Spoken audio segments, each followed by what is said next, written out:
तुमने भी सोचा है आखिरकार जिन्हू को ही सिस्टम ने क्यों चुना? क्योंकि जिन्हू को भी चूज किया गया था द मोस्ट पावरफुल बीइंग ने, the greatest fragment of brilliant light, shadow monarch Ashborn ने। आज हम सोलो लेवलिंग में रूलर और मोनार्क की हिस्ट्री को जानने वाले हैं कि पास्ट में क्या हुआ था कि एसबॉर्न एक रूलर से एक मोनार्क बन गया।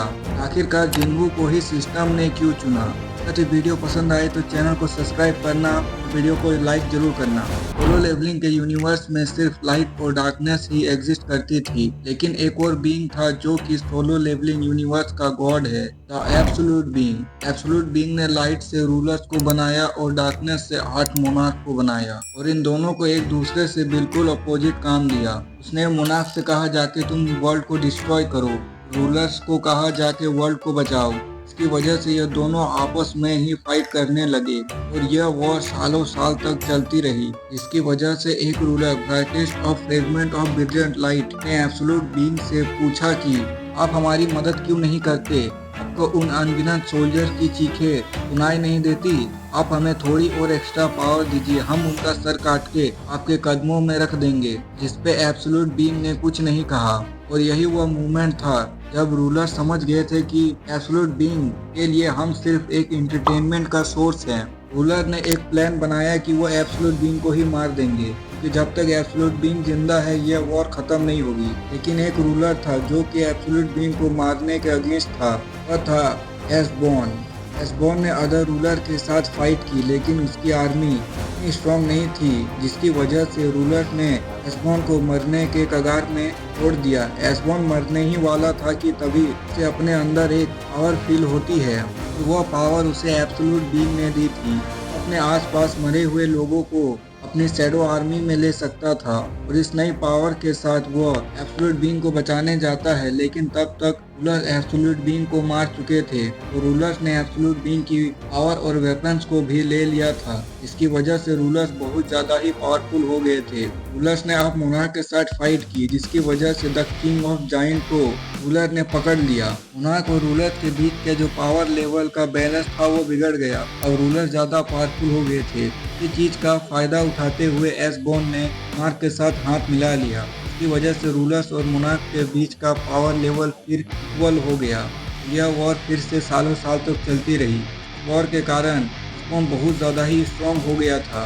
उससे न कि सिर्फ रूलर और मोनार्क भी डरने लगे। इसी डर के कारण दो मोनार्क ने एसबॉर्न को धोखा दे दिया। वे थे बीस्ट मोनार्क और डीमन किंग बैरन। एसबॉर्न उन दोनों के साथ फाइट करता है, लेकिन वो बहुत ज़्यादा ही स्ट्रॉन्ग हो चुका था।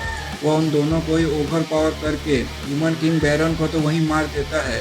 बीस्ट मोनार्क वहां से भाग जाता है, लेकिन साथ ही में एसबॉर्न की आर्मी को भी इसमें बहुत ज्यादा ही नुकसान हुआ था। अभी आसमान में पोर्टल खुलता है, वहां से रूलर्स आते हैं, जो कि आके एसबॉर्न से माफी मांगते हैं। वो कहते हैं कि तुम ये वॉर को प्लीज एंड कर दो, लेकिन एसबॉर्न कहता है कि तुम्हें इस वॉर को एंड करने के लिए मुझे मारना होगा। रूलर्स कुछ नहीं कहते और वहां से चले जाते हैं। एसबॉर्न भी सोचता है क्यों ना वो उस वॉर से थोड़ी देर के लिए रेस्ट ले ले, ताकि उसकी आर्मी भी रिकवर हो जाए। तो वो रेस्ट लेता है, जिसकी वजह से मोनार्क और रूलर फिर से लड़ते हैं, लेकिन इस बार एसबॉर्न नहीं होता, जिसकी वजह से मोनार्क हार जाते हैं। वो डायमेंशन ऑफ रिफ्ट में छुप जाते हैं, और एसबॉर्न भी वहां जाता है और वहां के सबसे स्ट्रॉन्गेस्ट मोनार्क से मिलता है, ड्रैगन किंग। ड्रैगन किंग एसबॉर्न को वहां देखते ही उसके साथ हाथ मिलाता है और उसे अपने टीम में ले लेता है, क्योंकि उसे पता था इस वक्त एसबॉर्न सबसे ज्यादा पावरफुल यहाँ पर है। अब मोनार्क को अपनी पावर को रिस्टोर करने के लिए एक नया वर्ल्ड चाहिए था, और वो नया वर्ल्ड था अर्थ। और मोनार्क यहाँ पर इन्वेट करके पूरी अर्थ को खत्म कर देते हैं, और ये बात जब तक रूलर्स को पता चलती तब तक अर्थ खत्म हो जाती है। रूलर्स अपनी इस गलती को सुधारने के लिए कप ऑफ रिइंकार्नेशन का यूज करता है, जिससे वो टाइम को 10 साल पीछे ले जाते हैं। और ऐसा बहुत बार होता है, और ये दोनों ही दल आपस में बहुत बार लड़ते हैं, लेकिन कुछ भी नतीजा हो, ह्यूमंस तो सारे मारे ही जाते हैं। रूलर्स ने सोचा क्यों ना ह्यूमंस को ही अवेक कर दे, ताकि जब रूलर्स और मोनार्क के बीच फाइट हो तो लोग कुछ तो ह्यूमंस को तो बचा सके। अब रूलर्स ने ह्यूमंस को ही पावर देना शुरू कर दिया, और तभी यहाँ पर गेट और डंजन होते हैं। लेकिन वह मोनार्क भी समझ यहाँ पर खेल क्या चल रहा है। उन्होंने भी ह्यूमन वेसल अपना शुरू कर दिया, लेकिन दो मोनार्क थे जिनको ह्यूमन वेसल मिलना बहुत ज्यादा ही मुश्किल। एक था शैडो मोनार्क और एक था डिस्ट्रक्टर मोनार्क। इन दोनों के लिए सुटेबल वेसल नहीं मिल रहा था। लेकिन तभी शैडो मोनार्क के पास आर्किटेक्ट आता है और उससे कहता है कि मैं तुम्हारे लिए एक परफेक्ट ह्यूमन वेसल को खोजूंगा, तुम मुझे इमोर्टलिटी देना।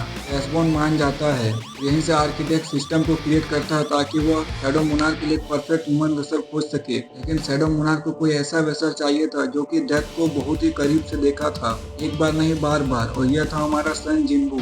इसकी वजह से शैडो मोनार्क ने जिन्वू को चूज किया क्योंकि उसने डेथ को बहुत ही करीब से देखा है, एक बार नहीं बार बार। इसीलिए शैडो मोनार्क ने जिन्वू के लिए सिस्टम को क्रिएट किया ताकि वह धीरे धीरे जिन्वू को ट्रेन करके उसे अपनी पावर देते रहे, उसे सेकंड शैडो मोनार्क बनाए। इसी की वजह से शैडो मोनार्क ने जिन्वू को चूज किया था और यही थी सोलो लेवलिंग की कंप्लीट हिस्ट्री के बारे में। मिलते हैं तुम सबसे नेक्स्ट वीडियो में। Tata bye bye see you. Channel को सब्सक्राइब करना मत भूलना।